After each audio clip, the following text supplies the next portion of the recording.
who we kind of want to hopefully inspire some sort of entrepreneurship.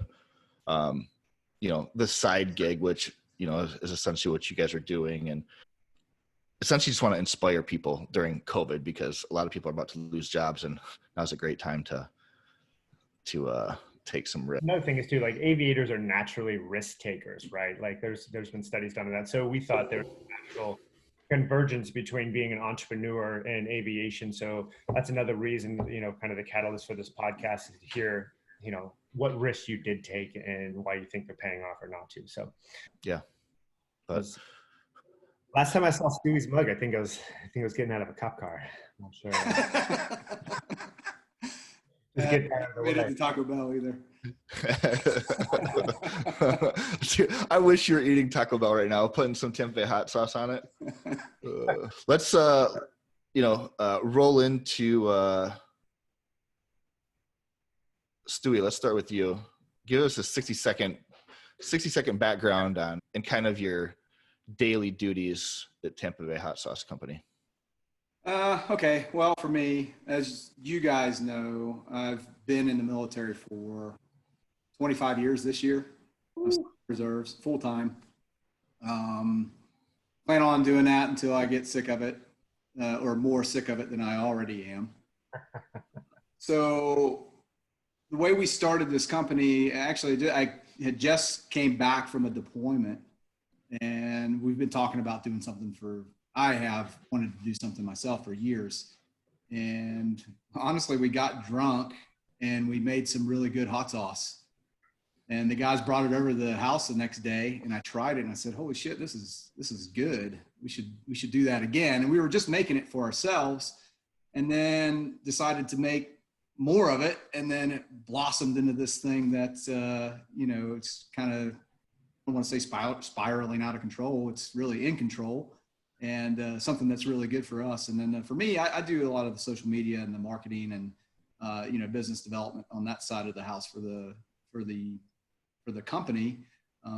But we all kind of help each other in every aspect of the business as much as we can. So that's a quick synopsis on me. Oh, and then this is Steven right here, and he can talk about himself.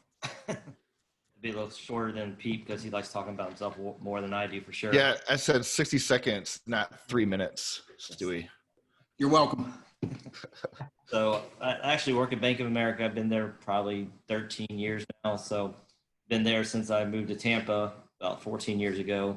I'm originally from Louisiana, so I like spicy food. So anything spicy made sense for me when we started doing this.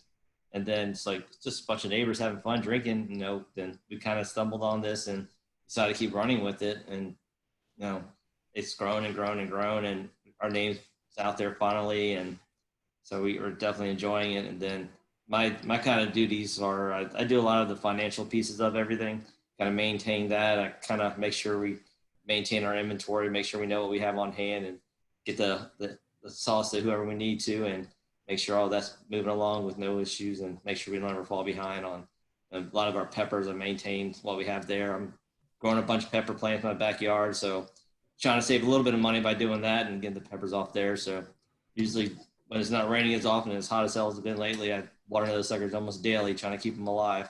But it's fun. I like being out there. It gets me outside, so definitely enjoyable. And I have a freezer full of gallon-sized bags of peppers now, so it's great. Nice. All right, Bobby, what about you? All right, I'm Bobby Goodrich. I moved down to Florida, and me and my wife moved down here in 2013. So originally from New York. My main job, I've spent the last 10 years in the wine industry, Nice. and the last 5 years on the supplier side. So I work for Fetzer Vineyards. But in terms of Tampa Bay hot sauce, I've got a decent culinary background. So when we first started developing the recipes, I was really kind of helping out with ideas of ways to balance it out right and what to use. And then in terms of the everyday business, I'm managing our wholesaler relationships. So we have 2 wholesalers we use. And then I also manage our relationship with Whole Foods, who's our main grocery outlet in terms of distribution. So we're in all but the Miami Beach Whole Foods. So we've got pretty solid distribution down here, and I deal with them. So from those intros, I'll start with Steven. You discussed inventory. How are you managing inventory? Is there like a software program you're using or an Excel spreadsheet? How are you predicting inventory and whatnot? So initially, I started in Excel, and I'm pretty good with Microsoft Office in general. So I kind of stuck with Excel. It's easy, it's free, doesn't cost me a penny. And then, like, I would keep track of as we do new batches. Like the first couple of years, once we pick up all of our boxes from our bottler, I'd go and I'd write my own little number on there, so I keep track of it that way. And then when I started realizing it takes over an hour to do that every time, and our batch just kept getting bigger and bigger, I was like, I don't want to do that part of it anymore. So now our bottler is storing most of the inventory at his location. And then as we go and pick stuff up and bring it here, so we get it out to our local stores and whatnot, it kind of made it a little easier for me. I'm not numbering everything anymore. So it's kind of like as it comes in and we do any type of sales, I just go and update my spreadsheet. And so I know exactly where everything is, what's going on, and always know when we're kind of running low. So we know we have to make another batch. What does your growth look like right now? So I would say in terms of volume, the last couple of years, we're definitely increasing the amount of bottles we're pushing on a yearly basis. The how much we're making per bottle is a little less in terms of now we're doing distribution. So we're going to Whole Foods. So we're not making as much as we would going to an event and selling it directly to the consumer. So we might not see as much money coming in profiting wise, or the volume's there for us, and we're definitely growing. Do you have a target, or are you looking at like a 10% growth a month or quarter or 20%? Do you have like a number you're at or a number you're shooting for? Our main goal is to try to beat out what we did the prior year.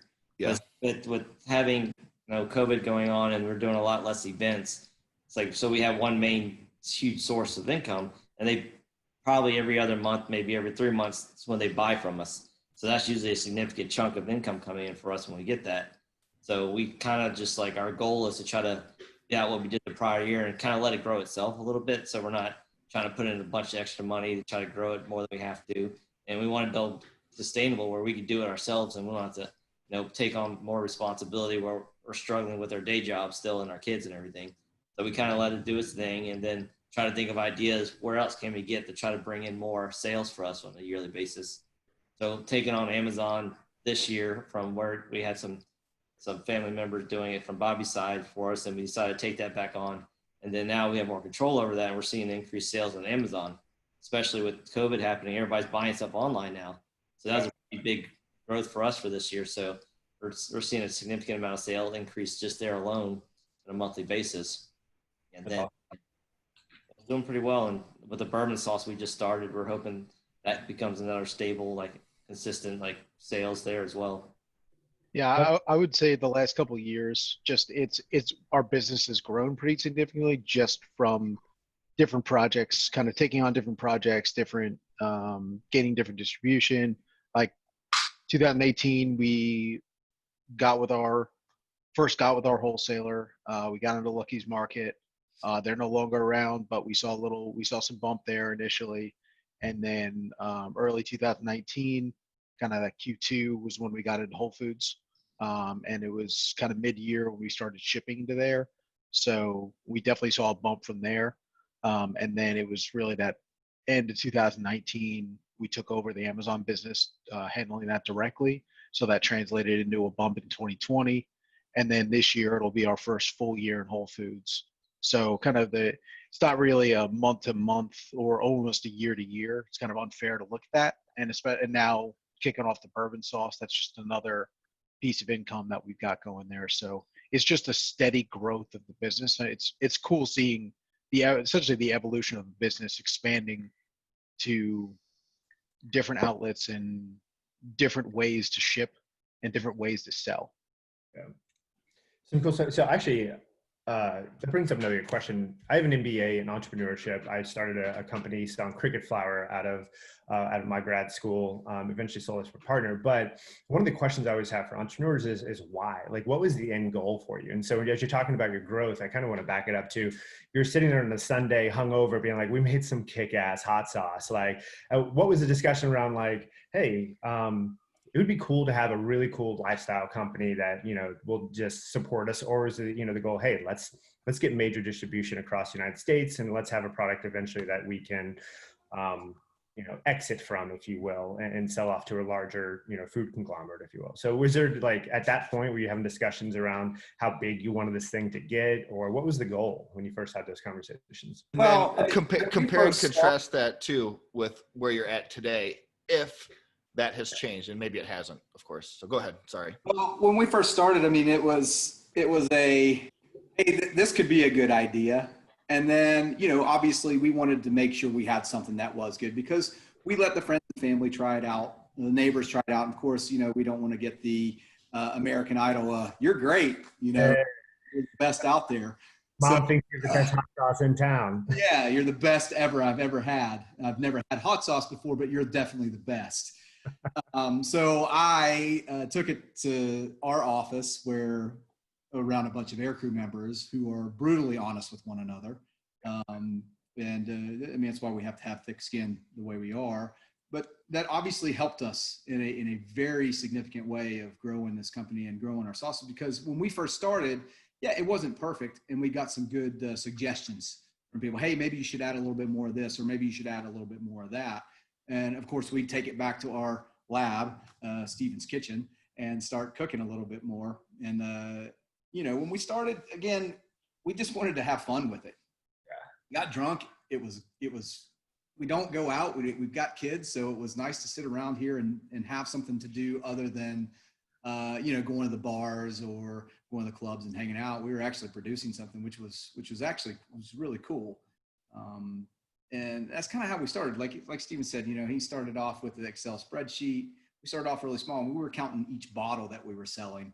And now it's impossible. We're counting cases and pallets now of hot sauce to where we've been. So to say where we started to what we expected out of it, yeah, we want to be millionaires. Who doesn't, right? I mean, that's, you know, why would you do something if you don't expect to be successful? So of course we expected to be successful. And we really enjoyed doing it. I'd say if you're going to be an entrepreneur, do something you enjoy doing. It doesn't have to be something you've always thought that you were going to do, but we all have our little bit of what we enjoy doing. I really enjoyed growing the business from the business side of it and watching it grow from there. Stephen really does enjoy cooking hot sauce and growing peppers and doing those kind of things. None of us enjoy doing the inventory and all that stuff. Stephen just does it because, you know, we all have to take a. It could be enjoyable if you see the inventory going out, though. Like, oh, yeah. There's motivation. There's motivation there. Sure. But we all have to take a bite out of some shit sandwich somewhere. You know, it's not all fun and games. I mean, it is a business, right? There's money involved. There's real things involved with it that you have to be, you know, kind of a grown up about. Taxes are due. We figured out, you know, hey, taxes for businesses are due on March 30th or March 15th, not April 15th. Oops. That was a $600. That was a year two mistake. They're like, oh, $600 bill. Why are they charging me for this? They were kind enough to give us an exception in the end on it. We have to pay that. That's They awesome. don't be dumb again. Yep. But I will say where we're at now, we've definitely changed how we look at the business of especially growth and having meetings. Like our goal this year, we have our business meetings. We try to meet quarterly. You know, again, we all have full-time jobs. We can't get together all the time. And we talked about doing more events this year. That was thwarted. We did one. We got one in there, and then that was it. Yeah, it's hard to sell hot sauce to a virtual event too, right? It is. And so we had to change our game plan and be flexible. You know what they say, you got to be flexible in anything you do. So we took that and said, well, let's work on Amazon. Let's boost up some of those sales. Let's do more promotions in Whole Foods and try to get our volume going in Whole Foods and really start pushing our product out there, because we're small and we have a lot of competition. we have to get our name out there. And once we get our name out there and people start seeing it more and more and more, they start saying, oh, these guys must be something. Let me pick up a bottle of it, you know? So we did change a little bit. Now we're looking at going into Publix this year too. So those are some of our other goals. Your initial response to Stewie's question, you know, it was an idea and basically just executed, right? And that's something I want to highlight basically every time I do a podcast, because everybody has an idea. If you don't execute on it, nothing ever happens. It stays an idea. So, you know, Stewie, you and I have talked, you know, over the years, and I love what you guys are doing, and it's neat to watch it grow. And I'm really excited that we're doing this podcast now, because you and I haven't talked in months. So, you know, I'm genuinely interested on where you guys are at. To Omar's question, you know, I guess what I think he might have been getting at was, do you guys want to run this as a small business your entire life, or are you trying to find some sort of critical mass and then market it? Did you have an initial plan when you started making hot sauce, and do you have one now, and has that changed at all? I think it's changed over time. Because at the beginning, like, we had no clue how much you're going to be making off a bottle of hot sauce. Like, in reality, we're selling an item for $5. So, you know, we at the beginning we're like, oh, we could be huge, we could make it. But as reality comes in, we're like, you're not going to become a millionaire. We're not going to retire in 2 years from this. So it's like, you got to create your brand and make sure it's solid in the market out there. Because then people start noticing you. Like, bigger companies are noticing us now. So down the road, you know, eventually once we become a thorn in their side, they might want to get rid of us and want to buy it out from us. So I'm thinking more than retiring, you know, we either, you know, possibly have somebody offer some money for us and we end it, or we just try to beat everybody else out over time, which is also a possibility. Yeah, I mean, we've had several ideas over the years. I mean, like I said, we have a bottler that we've gotten to know very well, and even talked to him about maybe even partnering up one of these days. And if we don't sell our business off, growing into something bigger, where we can make more money. Because as we've done this, we've found other avenues that money can be made once you have that revenue coming in to make that without dumping a bunch in. Yeah, can we go get some investors and do all that stuff? Absolutely. And not saying that that's off the table. Down the road, that might be something that happens. I mean, it takes money to grow things sometimes, but it also takes a lot of work. You don't have to put a lot of money into something to grow it. I mean, we didn't put a lot of money into this business. We put a lot of time into it. And if you don't, like I tell anybody that wants to get into entrepreneurship, you got to love it, because it's not for everyone. It's a roller coaster ride. There are going to be a lot of times that you're on that downslope and going, why the fuck am I doing this? Wake up the next day. I could go do other things with my kids or my family, but no, I'm going to go do this. And I just don't feel like doing it today, but you have to, because when you start on that upswing and you get to the top of that hill on that roller coaster ride, man, it feels good. It really does. It's euphoria up there, especially, you know, you get into Whole Foods. It's like, holy shit, I can't believe we got into Whole Foods 3 years into this thing. When it takes other companies 10 years to do that kind of thing. Our bottler, it took him 8 years to get into any kind of big grocery chain, and he had been doing it a lot longer than us. So it felt really good. I would just say you got to want to do it. I'm really let's stop that, Stu, because like having, you know, we're all entrepreneurs on this call. And so I tell people, you have to love your business like your kid. If you don't like your product like your kid, it's not going to make it. Because to your point, you get up and you have to make a choice between, hey, I got to sit here and run inventory numbers on a Sunday morning when I could be out playing with my child, or, you know, playing with the child, right? And so, I would just say, anybody going into entrepreneurship, if you don't love your business like you love your child, it's not going to work, because to your point, it doesn't take a lot of money. It takes a whole lot of effort though, right? So it doesn't stop. Just you three never stops, and it won't stop until you sell your business and or expand to the point where you hire more people, right? And so is it just you three at this point? It is. Yep. 3 owners, almost 7 kids. Now, I have talked to Tyler about doing a party planning thing for us at a time. So whenever you're ready to promote that, Tyler, I'm ready. Good. I mean, hot sauce means partying, right? I mean, you don't have a party without hot sauce. It just seems like the perfect like Dan Bilzerian Cocaine and hot sauce. scenario. I mean, that's why we did this. You know, it wasn't going to go into some financial thing where I have to wear a suit and tie all the time. I mean, I can wear a tank top and jean shorts if I really want to. Yeah, I feel like you guys having a pool party, hosting a pool party every weekend would be great for the brand. Find a product that fit your lifestyle really well. I'll say that. It does. So take even some of the bigger events we've done. We always have a good time when we're doing them, no matter what. So we did Enchant at Tropicana Field last year. Was it last Christmas? Yeah, last Christmas. So it was a whole month thing. We only did one weekend of it, but we had a blast. And of course, we snuck, some captain in there and had some drinks while we were doing it because we weren't going to pay $22 for a beer that they were offering there. It got expensive the first You're night. an entrepreneur. Why the hell would you? And the people that we get to meet are unreal. I mean, we get to meet people of all walks of life, and everyone loves to try hot sauce. I mean, even if it's just for a challenge or that they really are chili heads that really want to try something new. The one thing that I really appreciate is I watch.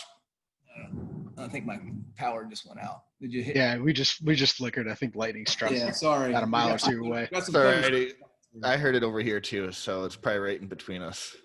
So what I really enjoy doing is when we let someone try our hot sauce, because everybody wants to try hot sauce and they try it and they're like, oh, it's going to be that old same shitty, salty, gross taste that I get from Tabasco and all that other stuff.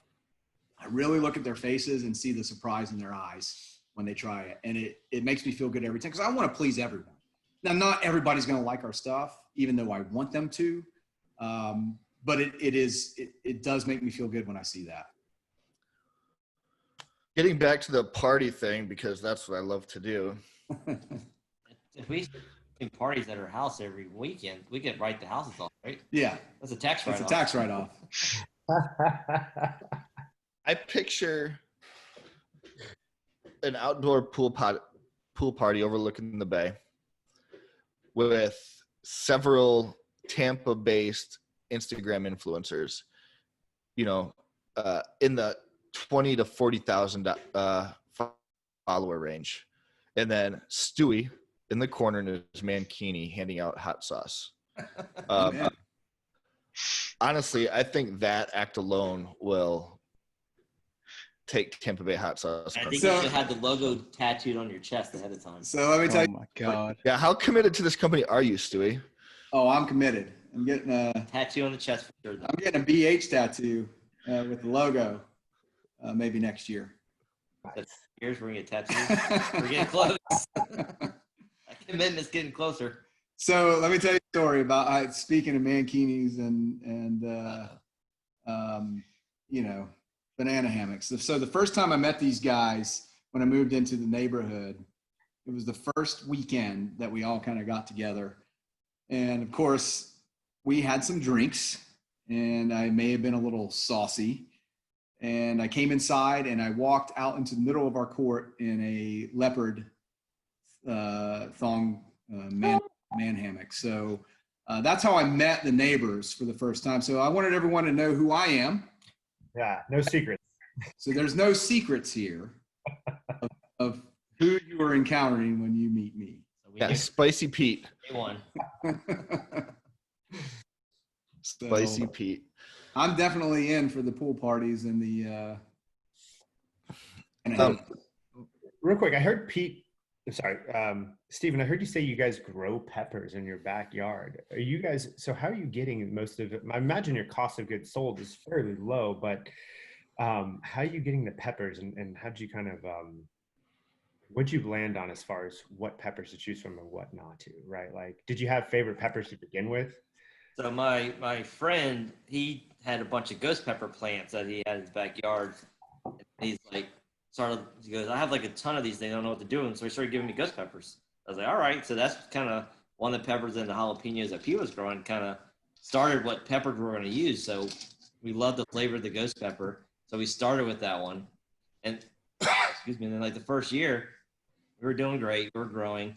And then we started realizing that ghost peppers are very popular and they're very hard to find apparently. So kind of one of our, not a regret, but one of the things we probably could have thought out a little bit better is like the peppers we want to use to make our sauce, we need to make sure we could find them very easily.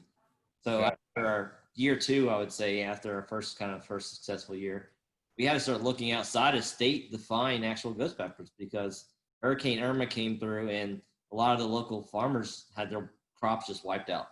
So a lot of people that we thought we can kind of utilize and get peppers from away.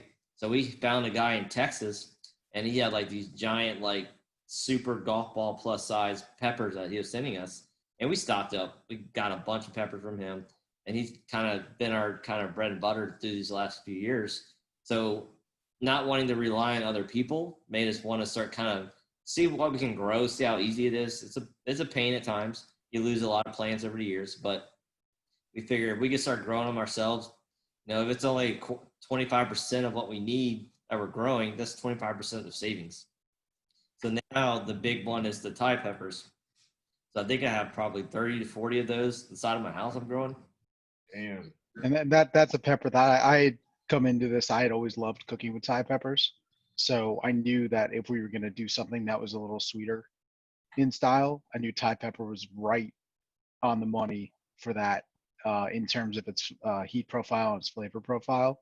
So that was a suggestion. I said, try the Thai peppers, and then just habaneros have this bitterness to them that I personally don't enjoy. So we tried a bunch of different, we probably made 50 or 60 different recipes when we were initially doing this and just making a shitload of test batches and just everything you can think of, we tried to put it into a sauce.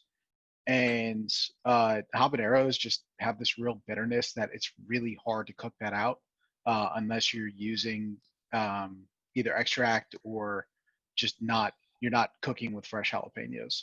So that was why we went the habanero route, where habaneros definitely are a little hotter, but the flavor is just so much nicer, and there's just not that green bitterness on them.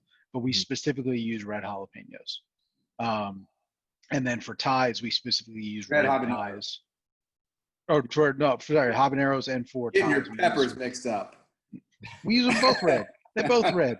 No, but we wanted to make sure that both of them were red, not because of flavor and lack of bitterness, but because of the color too for the sauce. Because we would just buy Thais, we'd put them all in, and we'd buy habaneros, you'd put them all in, and you'd have red, green, yellow, all types of colors in there, and just the final color, it would come out off. So moving that to just reds and being specific on that really helped the final color. That's really sharp, by the way, too. But you were talking about your supplier, and I was like, when I had a product business, I just had a tough time diversifying my supply chain to the one point where I didn't give too much power to one of my suppliers to control the cost of my goods. Yeah. Right. So what are you guys? You're talking about you went to a guy in Texas now. Like, do you guys have further plans to diversify that supply chain side of it? And I only ask because as an entrepreneur, that's a really pivotal part of starting a business, is determining where you're getting your goods, right? Yeah, that's something we've from the get-go of starting the business that we've been working on as far as the supply, because quite honestly, it costs us a lot more to make our hot sauce than it does most others, because we use fresh ingredients and natural ingredients, and we don't use any artificial nonsense in there. It's more expensive.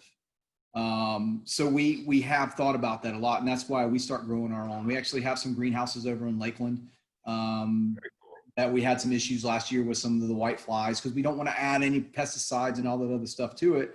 So it's hard. I mean, it's not easy to do when you're not a horticulturist and know all the aspects of the soil and everything. Now, Florida, fortunately, is a very good area to grow peppers. The heat, these hot peppers really do like the heat, and part of the reason why we use the red peppers, it's color, right? So we don't have to add any food coloring to our stuff to change the color of our sauces, and from a marketing aspect, it's how it looks on the shelf. It could taste great. I mean, we made a strawberry hot sauce it's phenomenal. Unfortunately, after it sits for about 2 weeks, it starts turning brown, and no one's going to buy it because it looks like shit. It tastes the same, but it just doesn't look nice on the shelf. So it's hard to combat that without going with a colored bottle itself to cover that up. But when somebody pours it out, they're going to look at it and be like, ugh, I don't know about this. Well, that's going to be really tough though, because hot sauce is a commoditized business, right? But you were selling a premium product now in a commodity industry, and Absolutely. it's 100% a marketing and branding play at that point, right? We spent a lot of time on our logo and on our label because of that. We I studied marketing, and there's a lot of the eye is drawn to certain colors, right, on the shelf. It's a thing. It's natural. It's uncontrollable. A lot of times, bright colors are naturally drawn. High contrast, bright colors, yeah, for sure. To your eyes. They've done studies on it. They've done the eye studies on what people look at, where they go. So we thought about that a lot. And then I also went out. I mean, we've all gone out and looked at the shelves. What's out there? We wanted something a little different on our label. That's why we have a little raised label, because most of them are straight across. They're all black. And they have all these other fancy stuff on them. But guess what? It's too much to look at. They're very busy. It's busy, and people don't have time to do that. Some of the chili heads, they're going to go and look at that stuff. However, when you're talking about your average consumer, it's not something they have time to look at. They're going to go, oh, this looks nice. Let me go try a bottle of it. And we had to compete. The reason why we had to sell it for what we did on the shelf is because we had to break into the market and actually compete with all the other stuff that's out there. I mean, Tabasco is nothing. It's cheap. But we looked at some of the local products and everything else and what they were selling it as. Yeah, is their stuff as good as ours? No, probably not, because we use the natural ingredients, but we do have to compete and break into the market. So we did a lot of that. In fact, some of our biggest fights were over the label and logo and font and all that stuff from the early days. And it worked out. I mean, we even took it to Facebook and said, hey, let's vote on this. Let's let the people decide. Yeah, for sure. The ones buying it. Let's let them decide. Stewie's always been a man of the people. I'm a man of the people. I want to do what the people want. You are a people pleaser. Yeah. Hey, so that's Bobby, kind of what we went with the yellow label. We did some little differences in the background. We have a little watercolor of the peppers. For some of the chili heads, look at if they actually look really close on our label, they'll see that it's a ghost pepper on the back of our original label. And we stuck with the ghost pepper, quite frankly, because it's hot and it is popular, but it also tastes really good. Yes, is it a hard pepper to get? It is, but we wanted a good product. If we're going to go out and do this, my dad always said, if something's worth doing, it's worth doing right. And we wanted to do it right. Even though it's harder to get, it's 100% worth doing it the way we've done it. And I don't think I would change anything. Every time you say a cliche, I'm marking it down, by the way. Okay, good. And one cool. Let me know when I get to 10. Hey, will you pull your camera down just a tad, Stewie?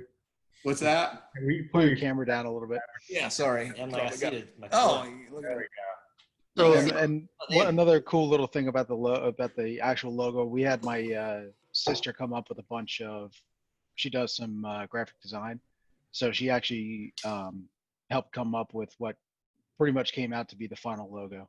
Nice. In terms of the design, so we kept that in the family too, in terms of coming up with that design, and then we used Brightfish labels out in Palm Harbor for the actual label design. So we went back and forth with them a lot in terms of the colors, the layout, the backgrounds, and all that stuff. But they were really good to help us incorporate not just the logo, but really work on the label. And we've done several iterations, little tweaks here and there on the label to make sure we're following legalities, to make sure we have all the wording that we need on there. And they've been really good for us. You guys definitely do stand out on the shelf. I can say that. I don't grocery shop too often. I like to have my food delivered to me. You like to Uber Eats or shipped. Lazy, but I like to use the word efficient. But your label definitely does stand out amongst all the hot sauces on the shelf, and you can tell you guys spent some time on that. I got to go for Tyler now. I'm not lazy. I'm efficient. I don't want to call you lazy because you work your ass off at your own business. Okay, like you put all your time into the business and not doing normal hygiene stuff. Like, all right, I'm gonna go shopping for groceries today. Yeah, Bobby, I want to, when we were doing the intro, you mentioned you dealt with wholesalers, and with our audience, the entrepreneur who may have a product similar to this, when somebody's starting a business and they're looking for a wholesaler, are there any specific metrics, or is there anything that a new company could use to vet a potential wholesaler so they don't lose in the long run? Have you had any obstacles that you've had to overcome, or unforeseen obstacles, I guess maybe is a better way to put this? I think we have had some. I had a slight advantage of I deal with wholesalers every single day with my regular job across multiple states. So it's not a unique specific skill set, but it definitely is a different mindset talking to a wholesaler versus talking to a customer. Like if I'm dealing with Whole Foods, or if I'm dealing with Florida Zone, who's our wholesaler for Whole Foods, or if I'm dealing with Nassau Candy, who's our wholesaler for pretty much everything outside of Whole Foods. They were originally for us for Lucky's, and they still have some independent distribution for us. But it's one thing I did use was ABC is one of the accounts that I call on for my main job, and they have a section of dry goods in their stores where they sell sauce. They have some sauce, like very little hot sauces, but salsas, chips, all that kind of stuff. So I actually used, I would do a lot of tasting events for my regular job. And while I was there, I would talk to, like afterwards, I'd talk to some of the food vendors and say, hey, like, who do you guys use? Do you have any wholesalers? And I would just use existing products, because a lot of suppliers, even in the wine world too, like I have a lot of connections with other competing suppliers, people that work there. A lot of people are out, they will help you. If you're asking the right questions and saying, hey, look, I'm really trying to break into this. What do you got? Like, who do you suggest for a wholesaler? Who would you suggest? Like, who's a contact that you think I should reach out to? And that's where we actually ended up getting our Nassau Candy contact from Lucky's Market. They told us, I reached out to them because I was dealing with them for my main job. And I got the introduction to the buyer that was dealing with the dry goods and the packaged goods. That's awesome. And they told me, look, we use these wholesalers in Florida. You get with them, we'll bring in your goods. So they gave me the contact.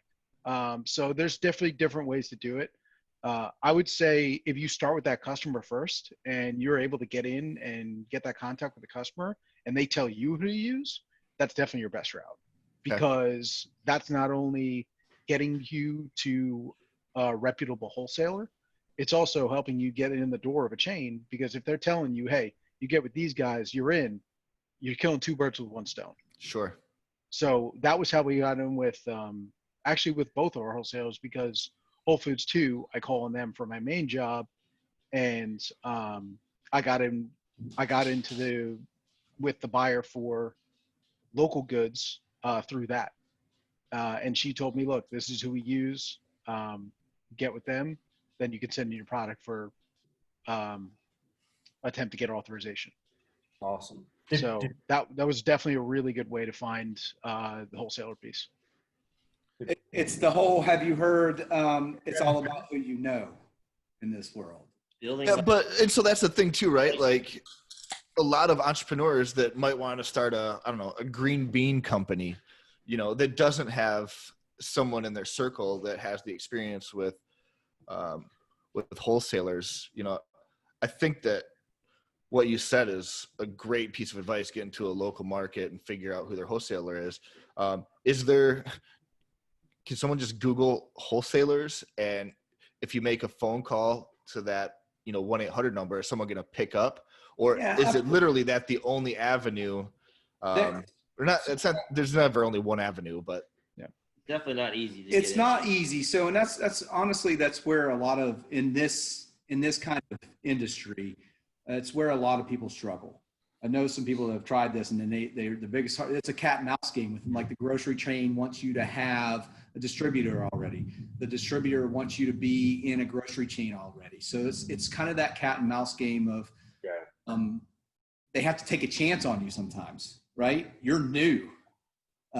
Good luck, one of those type of things. So I would say what we've found in this, even with competition, because we've done a lot of the Pepperfest and a lot of the markets, and there was other hot sauce companies out there, and we've met a lot of them. Everyone has, for the most part, been very helpful. So go find somebody that's going to help you along the way, because they will give you some advice. I've called Brimstone Originals. We've talked to the owner of that. They did jellies and jams and stuff like that, and they're pretty big. They're national. And we called the owner to them, and they were completely helpful, gave us some names and said, hey, talk to this person, stay away from Sam's Club, stay away from Walmart. Somebody told me that, we did it anyway, and it was the biggest mistake of their life, because there are certain companies out there that they really don't care about the small business and the local business. Yeah. And then she said Costco was phenomenal with local businesses and stuff like that. Yeah, actually, let's further this conversation. I have a couple friends who run it's called Red Duck Ketchup, and they run it's an all natural ketchup company. It's pretty successful out here in the Pacific Northwest, goes all the way down to California. But they had to hit a certain amount of quantity or volume before Unify, who's their distributor, would even look at them. Is there did you guys run into that problem where did you guys need to hit a certain amount of volume before the distributors would have a conversation with you? No, so they wanted to see, so a lot of them still want to see what you've done locally, right? So we did pick up a lot of local stores and a lot of local places, and we had a resume of things that we've done locally without a distributor. But when you talk about that and just distribution, so you have to go check on those places. That's a lot of work too. Even when it's convenient, it's a lot of work. I've been in Intermade Beet Market since the beginning. I know the owners over there, and they were willing to take a chance on me just because I knew them, right? But I still have to go check on them every so often, and I still have to distribute, and we still have to do the inventory, and we still have to do the invoicing and all that other stuff to them. So then that's just one store. I was gonna say, there you have it, kids. You better love your product like you love your kids. You've got to love it, right? So we've driven, and Tampa Bay is spread out. There's no easy way around Tampa Bay. You got South Tampa, you got New Tampa, you've got Brandon, you've got Riverview, you've got St. Pete and Pinellas and all that other. It's very spread out. So I mean, you're talking hours and hours and hours of driving around just meeting with these people, and at least traffic's not bad. Right now, I would have loved to have been doing this when the COVID was going on. Traffic's bad again, but let's. COVID there's a lot of cold calling that's involved with that to try to. You have to build yourself up before you get to that point. But also with Bobby, we had some of those names and some of the people that helped us really get in. We were able to get in a lot faster. Not saying our work didn't pay off in there, but it did help knowing. It does help knowing someone. Yeah. Do you guys want to talk about your bourbon sauce and how that whole thing went down and what that looks like? Next topic. You mean this one? Oh yeah. Get the big bottle. So this. I got the big bottle. Good. That's gorgeous. The small bottle. So this is the bottle that. Big bottle. So that's the big mamma jamma, baby. So about 2 years ago, it was this has been a project. It's been a complete honor for me because of who we're dealing with. So if you haven't heard, if you don't know who the Horse Soldier Bourbon guys are, they're the guys that rode horseback in Afghanistan when that war first kicked off, and true American heroes. There's the 12 Strong is the movie about those guys, and they started a bourbon company when they came back. The same thing we did. They got drunk and made bourbon instead, which I wish we would have done something like that. Made bourbon. But they reached out to us about 2 years ago, and we're starting to look at other things to do to build their brand and their business, and wanted us to make them a hot sauce. And obviously they Googled Tampa Bay hot sauce, and that helped us. We're the first ones that came up, and they talked to us. Not sure how much of us are building their brand. So, and that's one thing that I wanted to ask about, because I went back to April 26th with Instagram and Facebook, and you guys have made 11 posts with them, right? Where you guys push people that way. They've made 2. Yeah. And they've also had 2 posts with your hot sauce in it without referencing you. Yes. And then the other thing is I don't see your brand on the bottle, at least not on the front. So, and that was kind of my question. I mean, it seems like an awesome merger, 2 local companies, great stories. And I'm sure this is part of the contract. So I guess trying to get a peek behind the curtains per se and figure out, you know, there's obviously a certain benefit to this for someone in a similar market that's looking to merge or, you know, co-brand. It's a collaboration is what they typically call it, right? It's a collab is what they do. So a lot of companies ask it. We've been reached out to. I mean, we had an anime porn company reach out to us wanting to make us. You didn't take advantage of that? We tried. They're in Canada. So they were in Canada. We did make them, and they loved it. Unfortunately, with the shipping and the customs, it didn't work out. Saw it on there. But so dealing with them, they're a much bigger company than we are, obviously. And they have a brand that is very recognized. They're on Fox News. They're on all the Fox Business. They're on all the business CNC. They got the bigger bat in this. They have a bigger brand. Oh, yeah. So they have a lot of lawyers.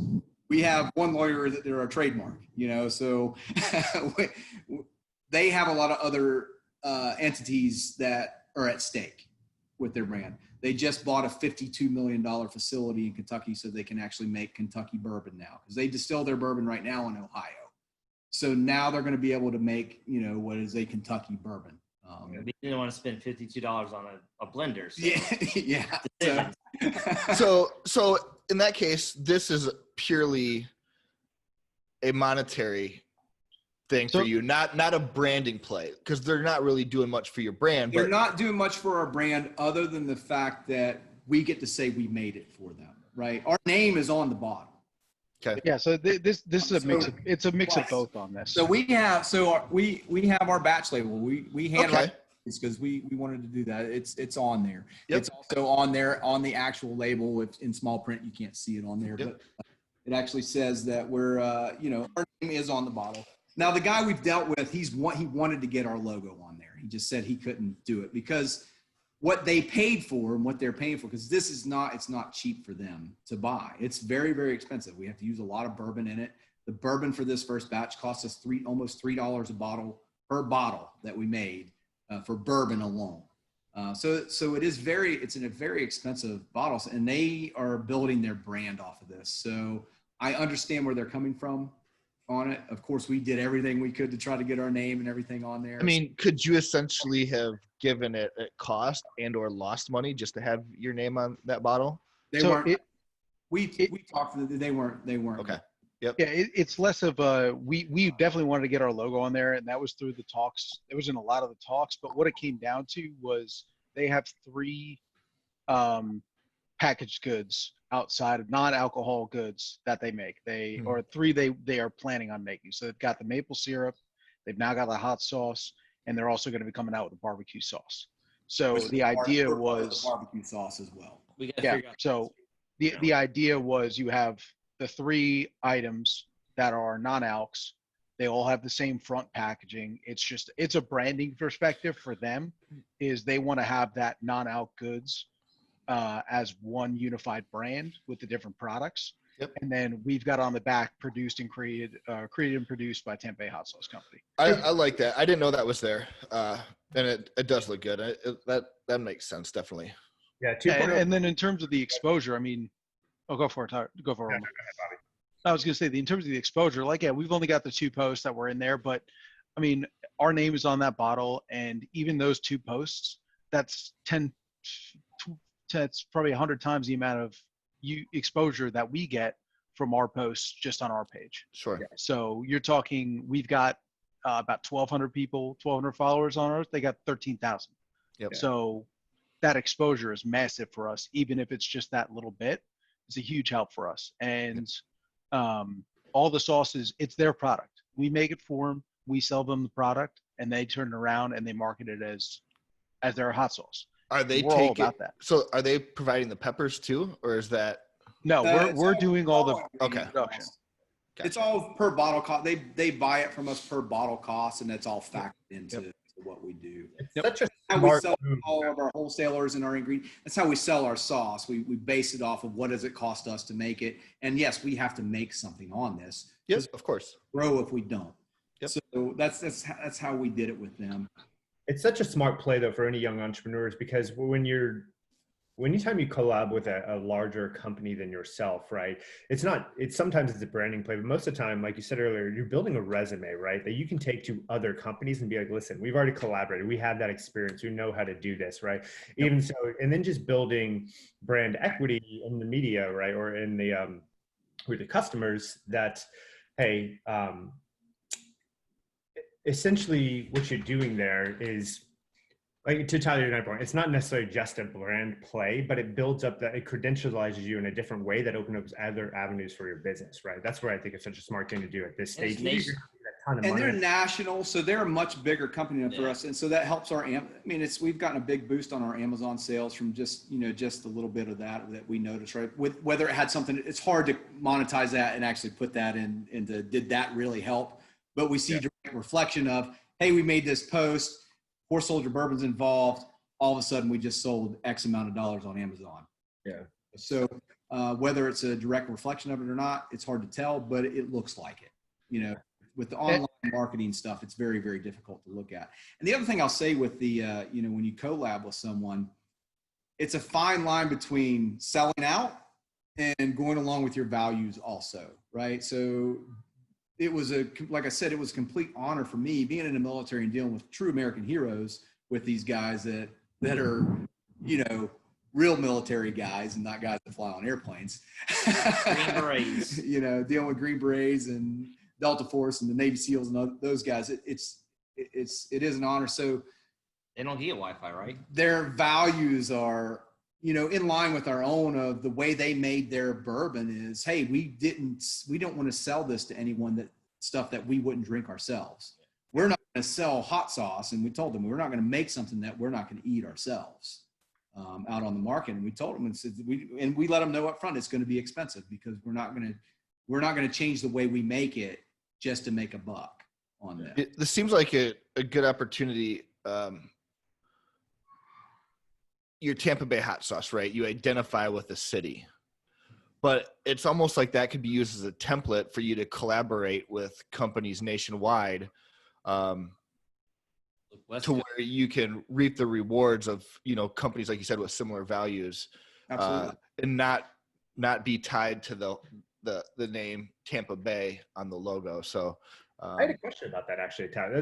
One of the questions I wrote down beforehand is why, I thought it was so interesting of you guys to choose Tampa Bay, like to regionally define your product. And I'm curious as to if you've experienced any, or if you think, or, you might experience any difficulties because your product is regionally branded instead of having a more agnostic, hot sauce name, if you will. No, I think honestly, so it's not what we started with. And, we had to come up, and when we found the name, we were actually surprised that no one's actually used it. So was this one of those, like, let's just see what's available, and then we'll come up with a list of like 30 names that we can get the URLs to? Yeah. The first name we came up with was Drunken Peppers. Yeah. On Dunkin' Donuts. Yeah. And all that other stuff. So a big D on it. It's got a big D, so it's got to be good, right? But I think we would have had more trouble getting our foot in the door with that. And I think we would have limited our market to just people who are chiliads rather than to the average family that likes hot sauce that doesn't buy it all the time. Yeah. So what if you did like a family of hot sauces where you do have the Drunken Peppers and you sell those to bars around the US and it's all under the same LLC, but it's like two different branding plays? And it's not something that we've actually thought about. It's not a bad idea. What we've gone down the road with. One of the biggest bits of advice we got from, have you heard of the Fat Cat hot sauce guy, the guy that sells the Fat Cat hot sauces? Mhm. He has a bunch of them out there, and he's been around a long time. We met him several years ago at a couple of events, and he said his biggest regret is having too many different flavors.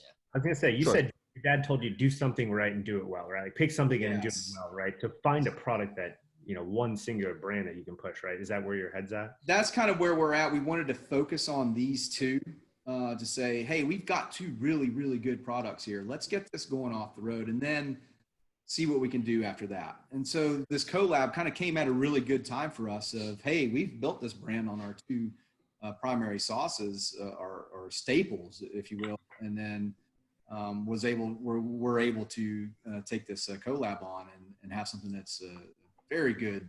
And it's a really good product and it tastes good. And I don't know if you've noticed in the market, we have definitely, because we're in it, there's a lot more of this collabs going on with other bourbon companies. We had another bourbon company reach out to us recently as well, but we didn't want to muddy the waters with our current engagement. So, but I've seen other hot sauces and bourbon hot sauces out there just recently starting to take off on this. So it's a thing, you know. Could it be a trend? Yeah. Could it be a fad? Sure. But we'll ride this roller coaster as long as it goes. Yeah. And Did you sign any agreements that you can't do other bourbon sauces? We did not. No. Good. We did Cool. not. So, in fact, Surprise. we've already got it kind of where we can sell their product at events, kind of how we buy it back from them at, you know, they're even going to sell it back to us for a 20% less cost. Because realistically, in their grand scheme of things, this isn't a big thing. It just helping bring more bourbon sales to them. Mm-hmm. That's all this is for them. And Tyler, in terms of the piece of the name being regional, there's you can look at it as definitely it's got that regional theme to it of having Tampa Bay in there. But I mean, I can walk out of my house right now and walk across the street, Stephen and Peter there, and Stephen's 2 doors down, Pete's across the street. We are 3 guys, 3 neighbors from Tampa Bay. If we were going to put something on that label, it's not necessarily a regional thing. It is where we are. It's where it's made. It's where it's from. So it's more so, I mean, look at Louisiana hot sauce. You have Louisiana on there. That could be named as a regional play. But I mean, Louisiana hot sauce is all over the country. Now it's a different price point, different style. But the same thing is it's more of where it came from, not necessarily tying it to that region. It's really Yeah, interesting. 100%. I don't think it's, you know, Real quick, time. Can I ask Bobby yeah. for that? So you actually work in the wine industry. So I was thinking, you know, with wines especially, you look at a vineyard, like let's say Willamette Valley Vineyards, or let's say Jackson, right? And you can say, all right, I generally know what wine I'm getting because of the grape that grows in this area, right? Is it the same with hot sauce, where you can be like, all right, based on the regions that these things are produced, I can expect a certain type of quality from that pepper, right? Or No, the wine is very different in terms of the product itself, because you're a lot more regional. It's a lot more terroir based for wine. What varietals going into it, the blend, how it's made, versus this where it's more based on the ingredients, and you can kind of get an idea of the sauce from looking at the ingredient list. Okay. Like Thai peppers have a little sweetness to them. So you know there's going to be a little sweetness. We have mangoes in the Menage. So you know there's going to be sweetness from that also. So just based on that, you know it's going to be a little sweeter style hot sauce. And then when you look at the ingredients on the original sauce, a lot of people hear ghost peppers and think, oh shit, it's going to be hot. But that's where you look at them and say, no, we actually only have, it's a really small amount of ghost peppers in there, but they're so powerful, you get that big kick. And you only need that little bit to have a really nice long lasting heat. So, and then all the other ingredients are pretty basic hot sauce ingredients just for your kind of everyday hot sauce. So it's more so looking at what's going into the bottle. That's where you can really tell what, kind of give a guess of what it's going to taste like before you open the bottle. Makes sense. I don't think the regional name it doesn't have the negative connotation to a product that a product might have had 20, 30 years ago either. Yeah. You know, like you said, it's where you guys are from. You know, and you've got the distribution channels now like Amazon and different things where, I mean, you could call it, you know, orange or green. Like the name's ultimately irrelevant if you build a good brand around it and the product's delicious, right? You can pretty much overcome any name, even if it's like a horrible name. But, you know, like you said, 3 guys from Tampa Bay, it makes a lot to sense. It could have been a good name too. 3 dudes from Tampa Bay hot sauce. 3 dude sauce. I won't go the direction that I was just thinking. But, I thought it too. 3 dudes, 1 bottle. I had a question around like marketing efforts and it's hard cutting through the noise, especially in a commodity industry. Have you guys done anything, maybe an online competition with a hashtag or something that you guys were like, you know, light went off, you're like, oh, this is a way to cut through some of that noise? My first sentence was like, I know Stewie, I know how crazy he can be. So like, if you guys had like, not that this would be good for your brand, but like snorting the hot sauce off your nipple, right? Like, or something stupid like that, right? Where it's like, start some sort of challenge. Have you guys, how did you approach marketing? And is there anything you've done that you was like, yeah, let's kind of do something a little different here and do a challenge that might, you know, spark this to go viral, if you will, right? So if we want to do hot sauce off a nipple, we should start it now. Yeah. Stuart, you want to Shirts I'm off. in. My nipple, you're licking it. Oh no. Let's go. Let's go. Come on, make our podcast go viral too. Oh god. I mean, I guess I could go for that. No, we never did anything crazy like that.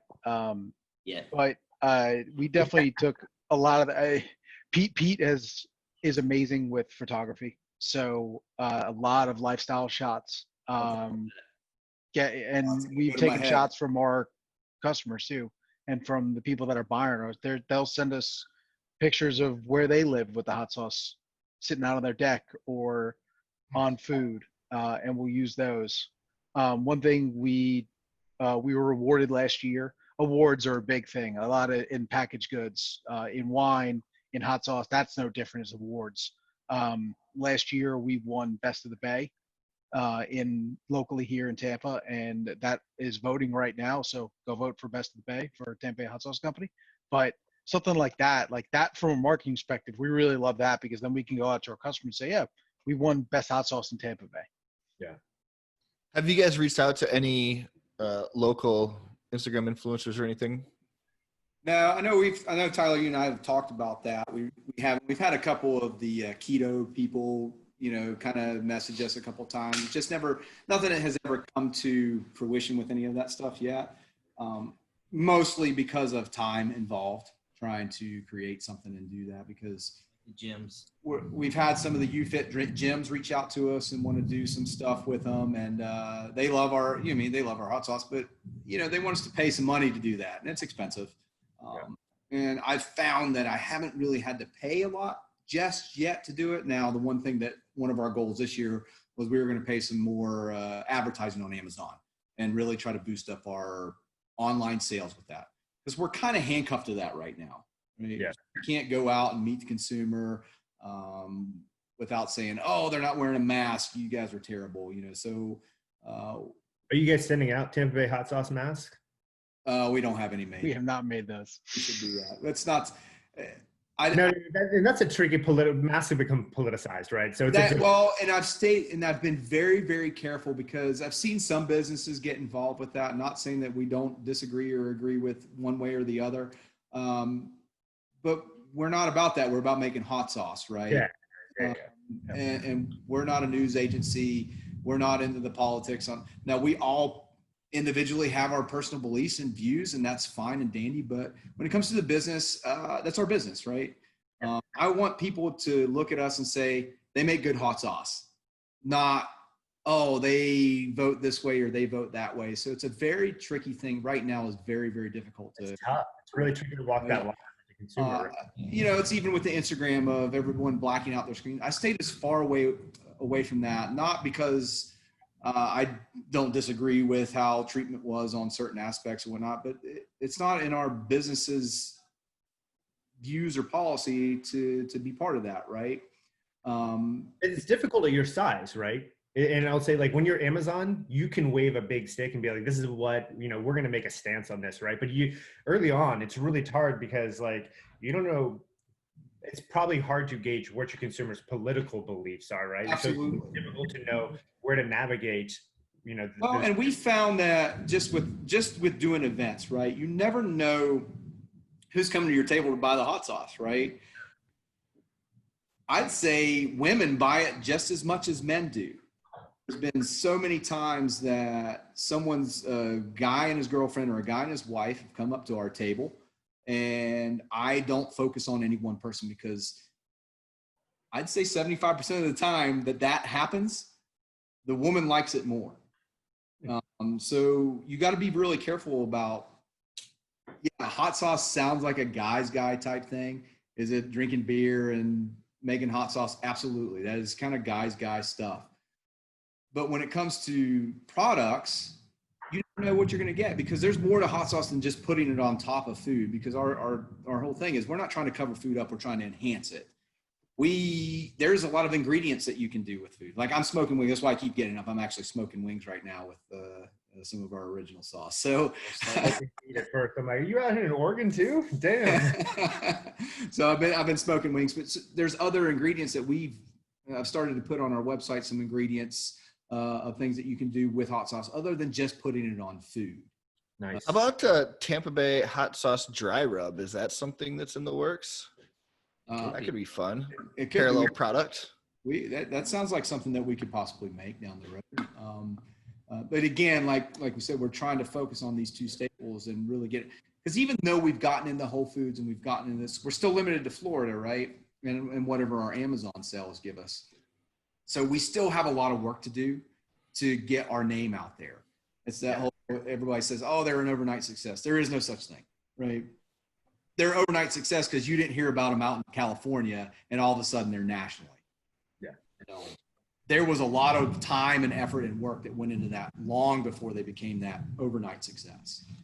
There's another cliche for you, Omar, if you want to write that down. And I think that's where like the potential benefit of local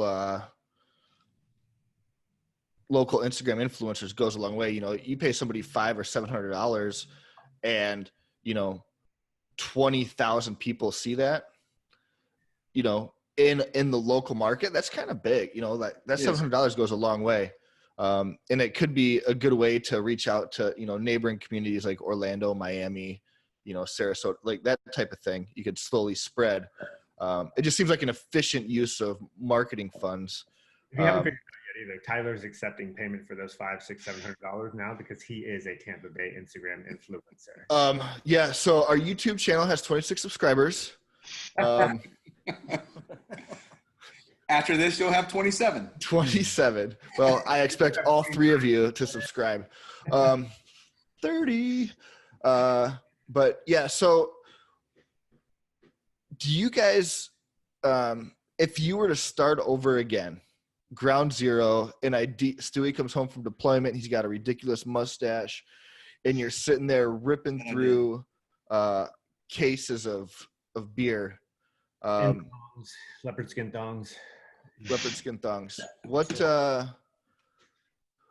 would you do differently? It's a good question. I don't know, because I'm pretty happy where I'm at right now. Yeah.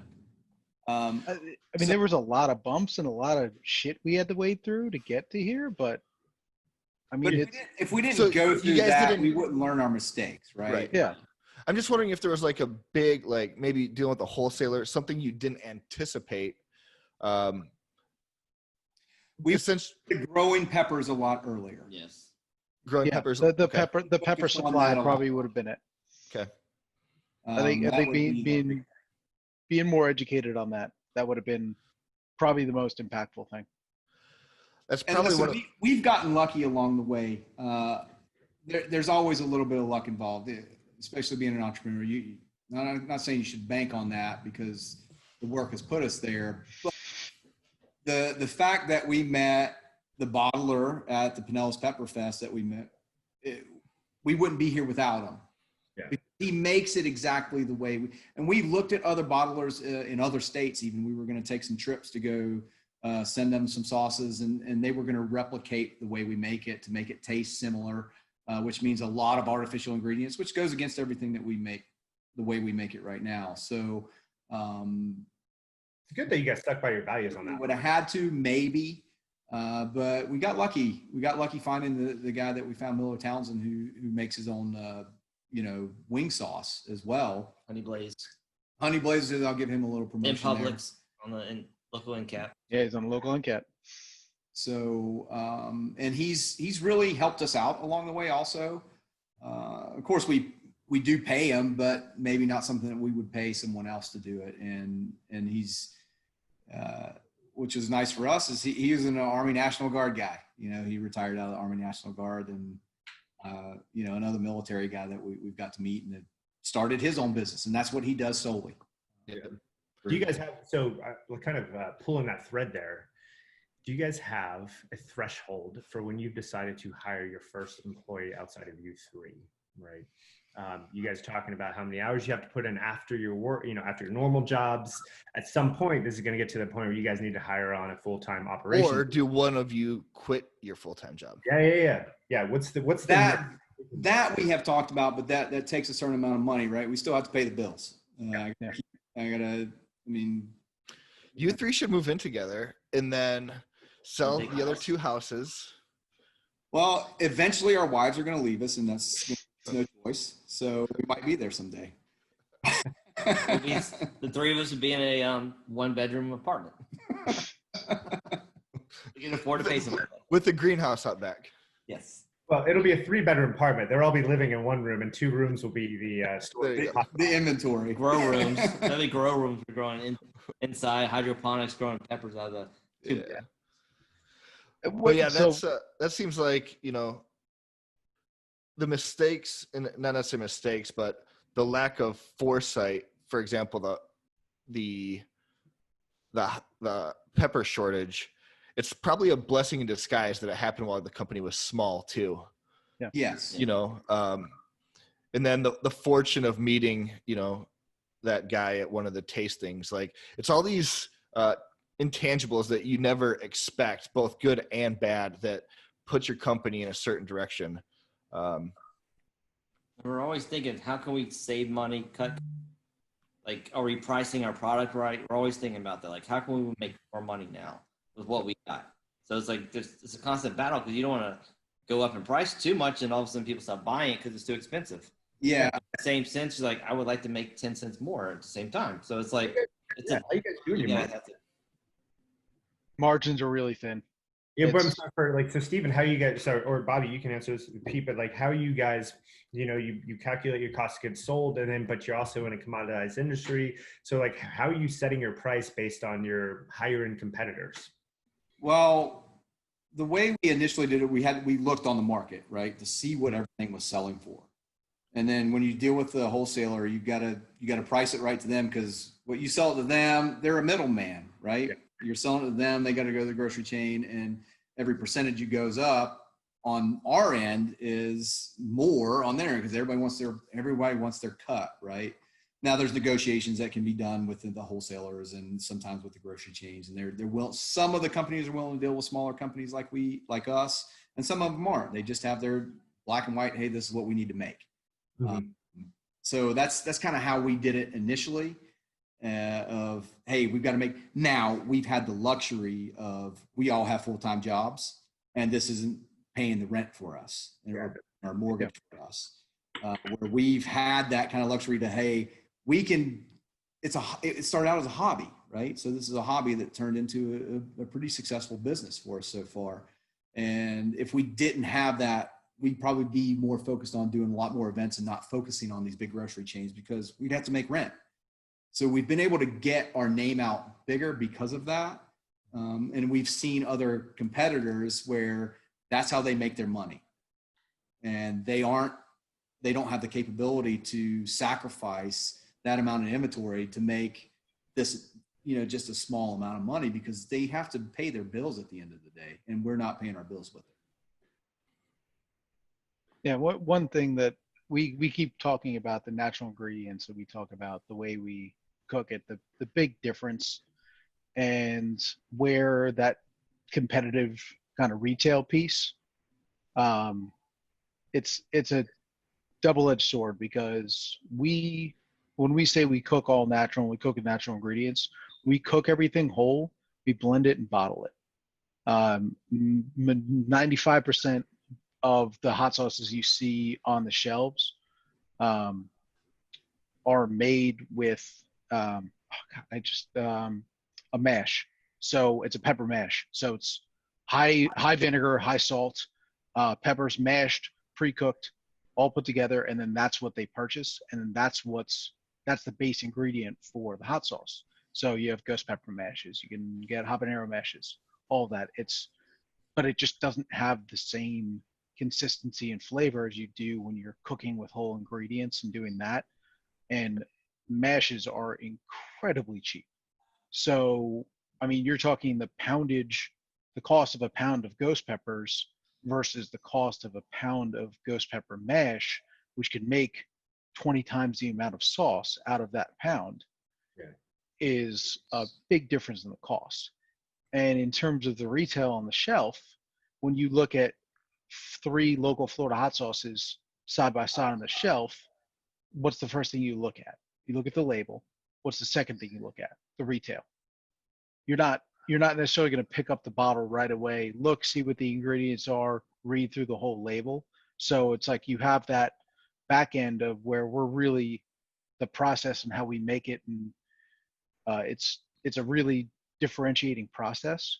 Yeah. That more so really helps retain customers, but it's that initial kind of impulse purchase, because a lot of hot sauce can be impulse purchase too. It's very rare that somebody's like, I got to go get hot sauce and go to the grocery store, and that's what they're getting. They're getting bread and milk, they're getting eggs, and that's a condiment. It's an impulse purchase that they're going down the aisle and they see it. So that initial retail is tough to get over in terms of our product costs, because you have to be competitive in order to get that initial try. Yeah. And get that initial test from the consumer. Man, I have a ton of questions for you, Bobby, around differentiation, but I know like we're running short on time. I want to be respectful of your guys' time, but so I might just shoot you a few emails regarding that, because it's fascinating thinking about how you educate your consumers about the difference between mash and like quality ingredients, right? And so that's a big part of consumer education. But so we'll end it here. I do have one last question for you, gentlemen. Is out of your current hot sauce line, and if each of you can answer this, what is your personal favorite and why? So we'll start with you, Stuart. What's your favorite out of the 2 hot sauces you have? I'm gonna say it depends. You have the bottles here? You can show us. Does he have the bottles? Do I have the bottles? This is our original. This is our original sauce. It's what we started with the ghost pepper, and it's more of a traditional style hot sauce, right? It's your everyday use hot sauce that goes on everything. Okay. That has the ghost peppers in it. It's a little bit hotter. I'd say a 7 out of 10 on the heat scale, and we have a roasted red pepper in there that gives it a really good, nice roasted flavor. 0 out of 10 on calories. There's no calories. Yeah, no calories for sodium apparently either. No sugars. Tyler, Wow. I know you're watching your weight. Yeah, that's why I drink it by the bottle. I would say it's gluten free. It's vegan friendly. So for all you hippies out there, Omar, you can eat it as well. I only put hot sauce on my meat products. I don't want products in hot sauce. But so I like our original because that's what we started with, right? There's some sentimental value there to that also with our original, and it tastes good, right? I use it on everything. I don't go buy other hot sauces anymore. You're not only a client. When we're doing test batches, because I have so much hot sauce here of all the test batches and stuff that we've done, because with the bourbon stuff, we're aging vinegar now. We've done a lot of aging of the hot sauce because it's a way to reduce our bourbon cost on that. Nice. So we have tons of it. So I will always use that. And then we have our Menage a peppers, right? Really like the name. Menage a peppers. There's 3 peppers in there. It's got I feel like there's a marketing play there, like hashtag show us your menage or something, right? Exactly. Trademarked. It is trademarked. So we did trademark. So I'd say if you're going to start a business, trademarking is important. We've had some local people here that we're talking about possibly infringing on our trademark right now that we might actually reach out to our lawyers about. Oh, interesting. To them and say, hey, just cease and desist because it's a little too close to our company name. But they're not big enough, and I don't really want to. It's not worth our time right now to deal with. If it starts infecting our business, then maybe. Gotcha. But Menage a peppers, it's got the 3 peppers, Thai chilies, habaneros, and Cubanelles in there with fresh mango. It's really good on certain products. I'd say I'd use them differently because this is good. Like my wife makes a great shrimp dip with the Menage a peppers, where she mixes some stuff together and mayonnaise and ketchup and Menage a peppers and lemons and limes and all that other stuff. Do you guys post those recipes, like ways to use your hot sauce? Yes. So I've started putting some recipes on our website. So there's other ways to use hot sauce rather than just putting it on top of food. You hear that for all of our 26 subscribers? Go to their website. All 26 of you out there, go to www.tampabayhotsauce.com and check out our recipe page. You can also find our locations out there and purchase on Amazon. I'm really glad you guys only have 2 products. I can't imagine listening to Stewie try to figure out which of his favorite products if 13? There was 3 to choose from. I can't. I honestly, personally, I can't tell you which one I like the most because I like them both. And it depends on what I'm eating. How about you, Steven? I would say hands down Tabasco. It's like salty vinegar flavor. That's because he's from Louisiana. Blows my mind. Oh, our sauces. Sorry, I got confused. Blacked out for a minute there. Lately, I've been just going with the bourbon sauce just because it's new and it's almost chunkier the way we're blending it up. So I kind of like the thickness to it. So I've been putting that on everything, no matter what the food is. I'm just pouring it out there like it's going out of style. So awesome. Yeah, I can see under 30 seconds, 8 minutes. Bourbon sauce, sweetheart. It's going to be a good night, and don't worry, it's chunky too. You're good. What about you, Bobby? I mean, it's like asking which one's your favorite kid. I mean, we've so you definitely have one, right? We've all got 2 kids. I've got number 3 coming in November. So congrats. Thank you. But I mean, look, what's he say? You got to keep up with the sauce. 3 sauces. I don't have a kid now. Today, right? No, man, I would say of the 3, probably the Menage. I think because it's funny when you look at our sales off the shelf, original is definitely moving more. But when you look at our sales when we do in-person events, Menage sells more because it's just a little different. It's a little more unique in the style. And I just love seeing people's faces when they try it and they're like, no, I don't like hot sauces. And they try it, they're like, oh, that's actually really good. And it's that piece of the natural cook in there too, and the mangoes and the Thais. Just got a lot of really unique elements in there. So, I mean, I'll take Menage over the 3. I mean, shit, I've used 1 for breakfast, 1 for lunch, and 1 for dinner. So each 3 hot sauces in one day. But, I mean, I would say we definitely all use our products on a daily basis. I mean, I always have a bottle of each. And now even the whiskey, the bourbon sauce, I've got a bottle of each in my fridge at all times, open and being used. So funny you talk about we use it daily, and so just real quick to tie this back to aviation too. When I was Stuart, when we were deployed to Manus, I don't know if we were deployed there together, but we were deployed out there. I put A1 or cocktail sauce in everything just because the food is garbage, and so yes. I'm accustomed to putting A1 or cocktail sauce on all food, even if it's not supposed to go together. So I might have to switch that out and get some Menage a peppers in there and make that move here soon. But Tyler, anything else to ask our awesome Tampa Bay hot sauce founders? I will show you this. So talking about the spectacular mustache, I did find a picture. That's what I was looking for. I found a picture. Yes. Oh, Lord. Spectacular mustache coming back from a deployment. I did get in trouble for that, but it was worth every minute of it. Did you get in trouble for how big your forehead is in that picture? It's still that big. It's still that big. That's why I wear a hat. Okay. I think it's gotten bigger. It looks like you're about to tell us some Both of them. words or something in that picture. It's the Lithuanian in me. I love it. No, that was good.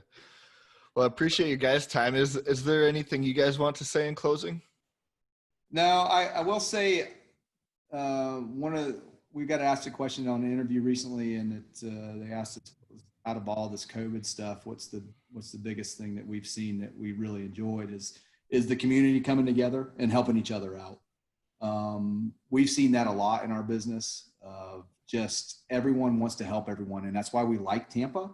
Tampa's really big on the local community, and everyone has been phenomenal helping out on that. So we want to say thank you to everyone that all the way up to this point, because we couldn't have done it without all of our friends, all of our family, the 63rd, helping us out, and giving us some solid feedback and some brutal honesty on certain sauces that we've made. And we wouldn't be here without them. So we really appreciate it. Awesome. Very cool. Tyler, make sure we redact 63rd when we cut this. This podcast brought to you by the 63rd Air Refueling Squadron. It was such a great, Bobby, Stephen, it's so great getting to meet you two. I hope I can meet you in person sometime and help out wherever I can. Stewie, it's always good seeing you. As always. Yeah. We'll have to have some drinks soon. Come down to the pool parties. Hell yeah. All right. Thanks, guys. You enjoy the rest of your weekend, and we'll do this again in the future. Definitely. Awesome. Thank you. Awesome. Appreciate it. Cheers. Yep. Thanks, guys. See you guys. Cheers. Bye.